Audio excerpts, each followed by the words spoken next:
That's right, it's time now for Victor Alice New Sports, written and directed by the bald-headed black man, his own unique neo-urban look at sports. And here he is, ladies and gentlemen, he's Vic! Yeah! Boy! Rub his head, make a wish. Yeah! Very good, man. I like that. Make a wish. Rub my head and make a wish. You say that when the women are here. Single women only. Welcome to New Sports, you guys. You know how we do it. Kind of a new rotation here today. I actually was trying to say, do I want to talk about basketball even though it's preseason? And I will, but I had to go over to what I think is the number 1, number 2 draft pick who's making a statement. Because after the first 4 games, you play. You find your legs. And my headlining topic on this is RGIII Comeback is on. Now, it doesn't mean that Washington is on. RG3 is. If we're getting any semblance of what it used to be, he showed that against the Chicago Bears. And to tie it into the same topic of the draft order 1 and 2, which story do I believe took precedent? Peyton Manning versus Andrew Luck in the Colts house. Irsay or Ursay, whatever you want to call the owner's name, he won his bet on this one. No matter how much everybody says, you know what, he's constantly early in the morning tweeting, setting a wedge issue between, hey, we have to move forward, we got to do this. In comparison to what we have with the legacy with Peyton Manning, we have many years but 1 Super Bowl championship. Whether you like that he said that or not, and that's throwing Peyton and the team under the bus, and you don't like it, the facts stay there. So let's just pretend he's silent. And everybody goes back and say, what would you rather be? Known as the greatest regular season quarterback in history with 1 championship, or 3 Super Bowls, and you may be in the top 2 or 3. Well, it's all relative, and everybody wants a championship. So this is what I'm doing. There's 2 subjects tied in here. RG3 Comeback, doing what they did against Chicago. He's running again. And when I say running, you almost forgot. It's been so long. Number 2, was the Indianapolis Colts really that good? Were Peyton Manning and his team that bad? Or neither of these teams are not that good in the first place.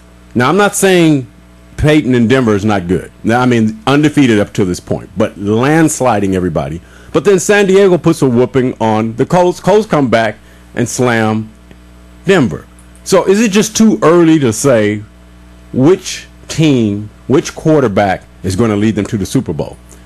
I'm just trying to find out what story is more interesting, the comeback of RG3 or the Peyton versus Luck, Mario? What do you think? Well, I think it's the comeback of RG3. You know, the Peyton versus Luck is, I don't know, people try, that's a media hype story to me. And people trying to make it a hype by having the celebrations and all that. That was the whole point, to hype it.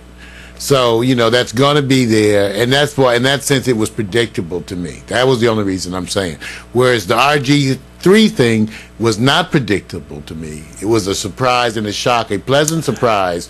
And so, therefore, to me, it's more. It's more, right? It's more because, right, it was a real thing that happened. It was a shocker, whereas the other thing, it was almost contrived. It was built up and heightened. Right. Because, you know, they need viewership. Well, and let me say this. If you're going to come back to your home stadium, your home team, that's going to happen. I think the mix that's in this one is everybody's talking about the CEO. Let me say why I'm giving props to the CEO.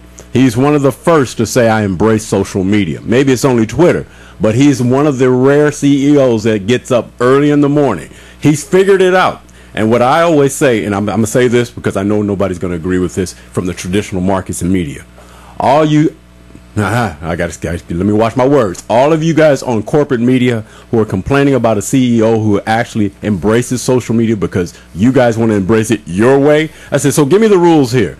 So everybody who's covering sports, whether it's ESPN or other affiliates, can sit back and say, follow my Twitter. This is what I said, and here's my opinion. Well, if Jim, the CEO and the owner of his organization, decides that he wants to sit back and make a name for himself, like the rest of you guys are making a name for yourself, like the rest of you are sitting there saying, why am I on ESPN? Because I want to be banging. Well, he's banging, he's the owner. I have nothing against him. So they try to create a story about he's the wedge issue between Andrew Luck, the future, Peyton Manning, the past. And I say at the end of the day, Which one of these teams, Mario, is going to end up in the Super Bowl this year? Oh, the Denver Broncos. So you still think Denver's going to be there? I think Kansas City is going to knock them off.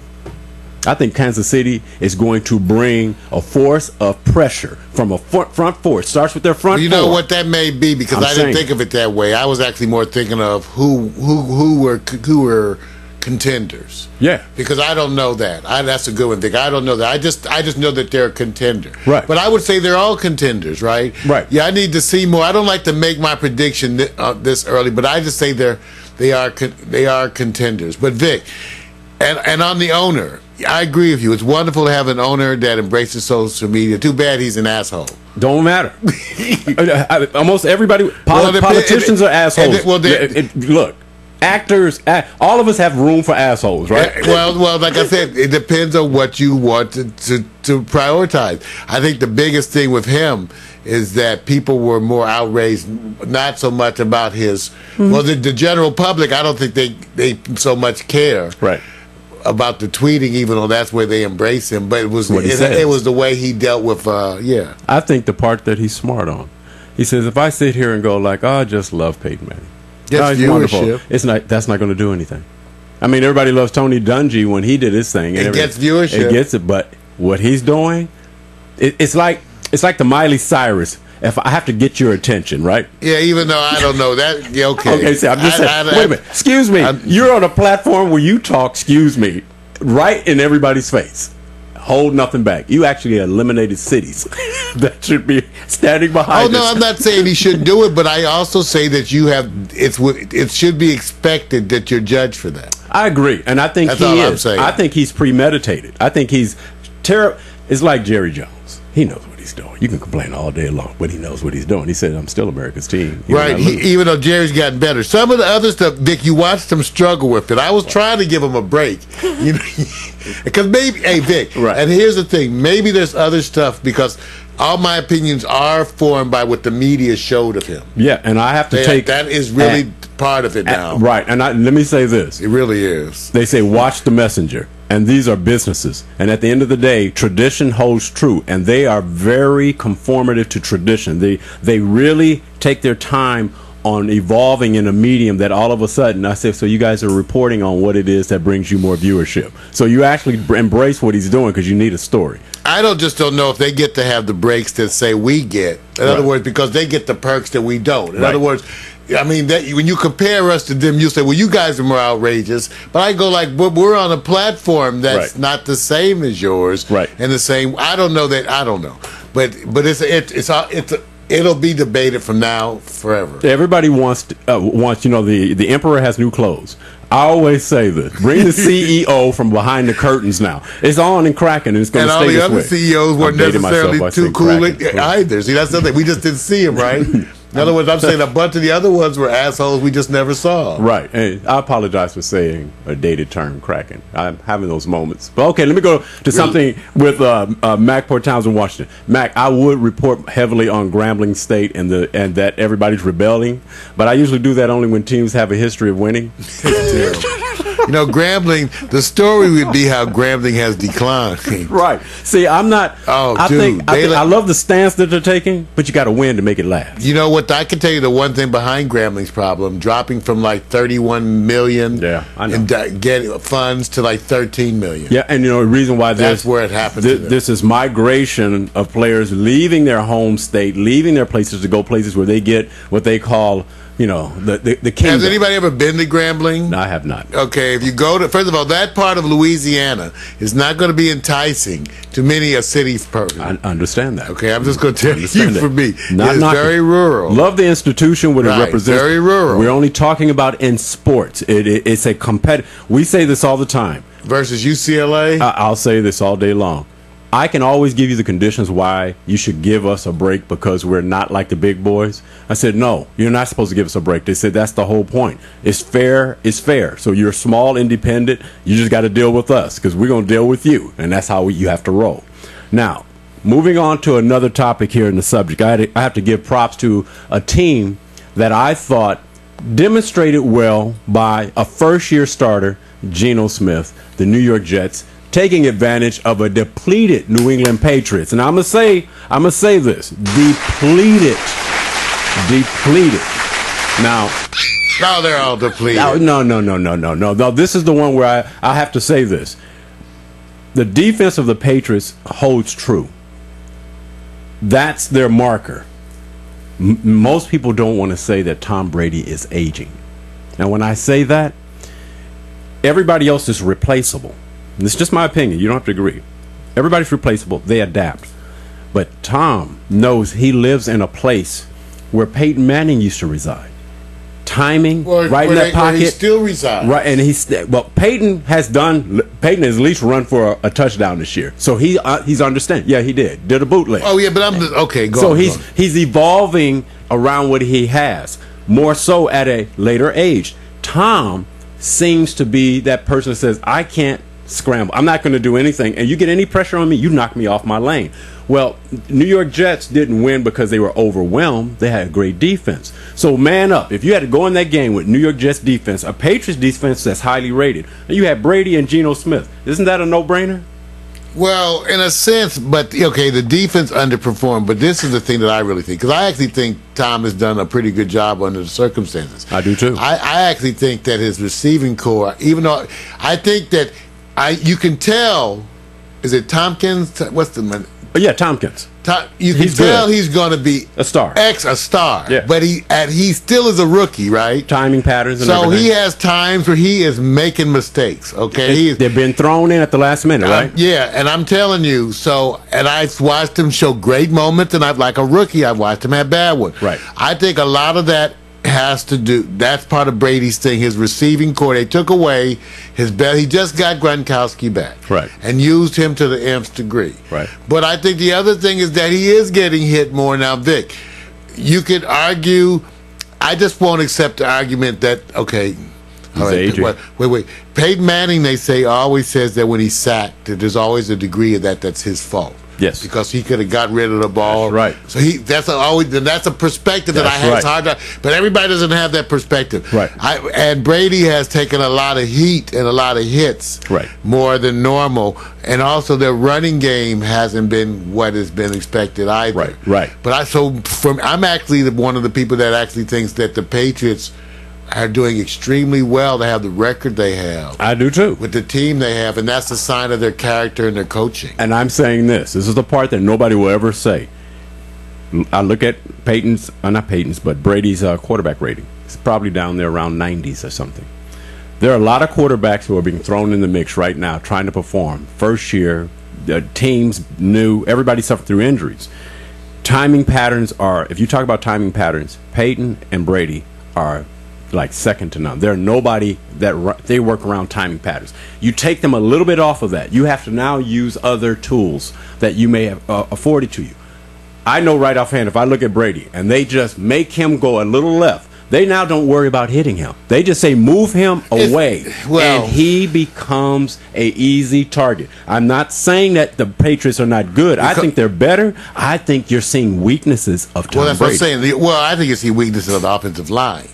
Yeah, it's almost like Phillip Rivers is doing so much better, but hey, it's amazing what happens when you block for them. First game of the year. Aaron Rodgers could do if he had an offensive line. Right. So I don't know. But that's a perspective. I think it's more a function, again, to me, the inexperience around him, and I think it's a credit to his veteran leadership that they have the record they have, because that team is not as good as that record. And let me tell you this is what's going to add to it. Aren't we seeing more depleted teams this year as it relates to the conference competition? Because everybody has taken a hit this year in the sense that, did you see Kansas City jumping up in their division? And and how about Miami? Miami too. So the teams that usually up there, Pittsburgh, Baltimore, who's depleted. That's a shift. I'm saying this: when you're looking better, then you're looking better against teams that are not as powerful as they used to be. The Super Bowl champions are not where they were before. There is more diversity and more parity. More parity, but definitely more parity. But less top teams. You got Kansas City, you got Seattle, these teams who are burgeoning. We thought San Francisco was going to be dominant. Well, that's what the parity is going to make it so that right. the records are closer. Right. That's the level that anybody. What's been amazing so far is the upsets and the numbers of pick sixes. Right. I have never seen this many pick sixes. Right. Every week you got interceptions for touchdowns. Right. Multiples. Like more than ever, which probably deals with the new recruits, first years, 2 years, timing, everything's in there. And let me give props to another team before I go into the next subject. Houston, great showing yesterday. Keenum, great showing. Your defense stepped up. You guys lost anyway. But you're talking about Schaub, who has had a history of pick sixes going. I said, this guy came in, and I said, they may have not scored a lot, but the defense did enough. Good showing. That's they were predicted to be a Super Bowl contender. Yeah, I know. So yeah, it's expected that they should have some. But Schaub, okay, let me say this. I got to get it in. Will Schaub or Michael Vick be a starter for each of their respective teams next year? I think Foles looks wonderful. After what he did over this weekend, oh my God. I like a more disciplined offense. He looked terrible. They are talking about it all this morning. He was missing just simple pass patterns. You know what? I have to have any single game I'll have to look beyond because everybody's had some bad ones. Right. Okay. So let me just say this. Michael Vick, Schaub, next year starters? Yeah, but maybe not on the same team. Got you. That's what I was saying. Okay, got you. No problem. Maybe not, because Vic, it becomes an issue. But see, to me, don't you need two good quarterbacks? See, here's the thing with Vic. When you got Vic, don't you have to have a good backup? You do. Very good, because he's going to get hurt. He gets hurt every year. Right. You got one. Look. Every year he gets hurt. Right. Every season he gets knocked out. You know that, right? Have you looked? He's knocked out now. Every season. So okay, and he's seen his best years. He's seen his best years. We know that, and that's why I was saying Schaub right now has to recover. I don't know if they're going to bring him back in the remaining of the games if Keenum doesn't stumble over his feet. And let me say this: like everybody, we want to say thumbs up to Geno Smith and the Jets. I mean, yeah, you got to give him props. I think he's doing good as a rookie. He's shown discipline and growth, steady growth. That's what you want to see. I'm very pleased. I'm surprised. Right. But I like Rex, too. I really do. I like him as a person. Yeah. I just do. He's one of those people, if I had to play football, I go like, I kind of like, he's an outsider himself, but he's got all the motivational spirit things. So, again, I like him and enjoy him. So, I wish the Jets well. And I'm not going to get too happy with the Jets yet because hell no. When they get against another team, because New England is depleted, people taking advantage of it. Not so with New Orleans Saints because they went in their backyard. Look again to me. This is a testimony of quality organization and what they do with good, even when times are hard, they can still compete, and then that's why they're doing like they do. It's incredible. I love it. And so Geno, we can easily say Sanchez no more, right? Who? Mark. Who? Sanchez. Who? Mark. Who? That's what I put up there. Sanchez who? So he's done, right? Yeah. He's done. Okay. All right. Going to go over to the next topic. Even though it's still preseason, they have the power rankings in the NBA. And it was interesting because you're going to see something here that's a little bit different. You actually see the power rankings of the teams that they have in their respective order. They have Miami Heat, the Pacers. They actually had the Spurs second, the Pacers third, the Clippers fourth. But there's something wrong with that image. That's okay. I don't know, but hold on. There's something wrong with that image. Guess who's actually fifth? It's not OKC. It's the Chicago Bulls. Wow. Now, my question is, this is where I'm coming in. Now, wait a minute. Wait. Don't go. My whole point is this. Is this an indictment on OKC is seeing its better days? Or is this an indictment on that the Rose comeback fortifies a team that held together as much as they could, and they have always been the challenge more so to Miami's throne than the Indiana Pacers? Well, the latter, and I think you said it in a very eloquent way. It has been. How many of us were amazed by what Chicago brought? See, I love teams like that. I do too. It's the fact that you have heart no matter what. You could lose. You still always struggle. You never roll over for anybody. Right. And that's why I loved what they did. And Joakim Noah now being known really, as a throwback to the old type of center. No, I've been waiting for this, and I'm rooting for Chicago because I really like Rose, and I'm going to root for him. And I think it is a testimony to, first of all, what we think of Chicago, the coach, and how solid they've been. Right. And everybody's just saying, imagine how solid they've been, and then you add Rose back. It's just merely that conjecture alone, can get you up there. Yeah, yeah. And what I have to look at is that, of course, Russell, OKC, coming off an injury. So I'm pretty sure they're taking that in consideration, that he'll need time because the chemistry and the energy and the whole thing. But still, the idea that OKC didn't even hold the 5th spot. See, it's not about whether Russell Westbrook. It was about that there are other teams that are more qualified to be in the top 5. Maybe. I don't think so. So if you had to replace the 5th spot with the Bulls or the 4th spot with the Clippers, what team would you put in there, Mario? No, I think I would replace probably the Spurs. You think the Spurs? With the Houston Rockets. Wow. You got a leap of faith there, don't you, bro? Vic, are you kidding? I'm just saying. Vic, come on. You're talking about the Dwight Howard. The man who has not really... Harden. And I like Dwight. Asic. Somebody's got to be a leader. No single leadership. Okay, but I'm still saying, you think that how could they miss the playoffs? That's got to be... No. That's one of the rankings. top contending... No, but I'm saying it's one of the top contending teams to me. We'll see. All right. Maybe that's where I'm an early predictor. Right. I predict that they're going to be something else. They're going to be... I predicted the Houston Rockets, and more so than the Knicks, perhaps. But look what they have. Indiana, I agree. I agree with Miami and KC. Right. See, I agree with the Clippers again. But I would think, to me, here's the thing, Vic. Here's the thing.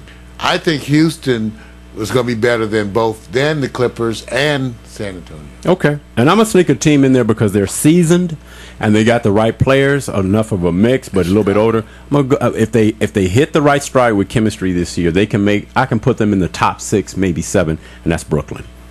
Brooklyn. Oh yeah, Brooklyn. And I think Dick, are we both leaving Chicago out? Because I think I can't. No. I think I got to bump San Antonio and the Clippers and put Chicago and Houston. And the thing about it, to me, I actually think Brooklyn. To me, I agree. I actually think Brooklyn's going to do better than the Clippers. And I think the Clippers are going to do well. I just think that they're not yet. I would say from what I've seen. The person that's going to surprise everybody is still early. What he did with Doc did with Jordan, the center, is unbelievable in the preseason. What I've seen from him, I said, if this is not a Blake issue, somebody has been coaching him. If he delivers as a center on the Clippers, not just preseason, regular season, learn. Oh my goodness! That's what.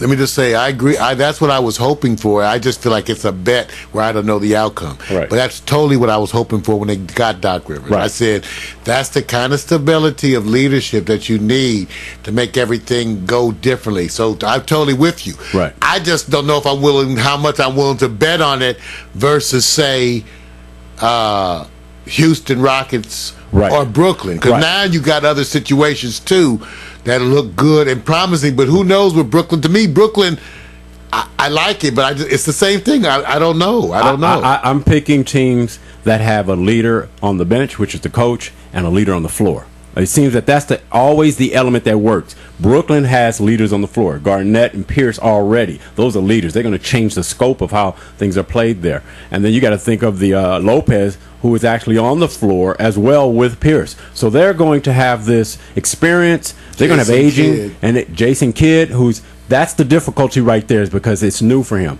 So when I look at the Clippers, I said, you got 2 leaders, Paul and you got Doc. That's how I'm picking my teams. I can't pick against the Spurs. I'm sorry. I can't do it. That's Popovich. He finds a way. Yeah, he'll be. That's why I said it's just a matter of that ranking, see. Right. But again, we'll see. At least it's very exciting. That's it for my sports. I'll follow up with the BCS talk to see who we think will win the Heisman, who's underrepresented, and also who's up and coming. We'll take it to the next level. Ladies and gentlemen,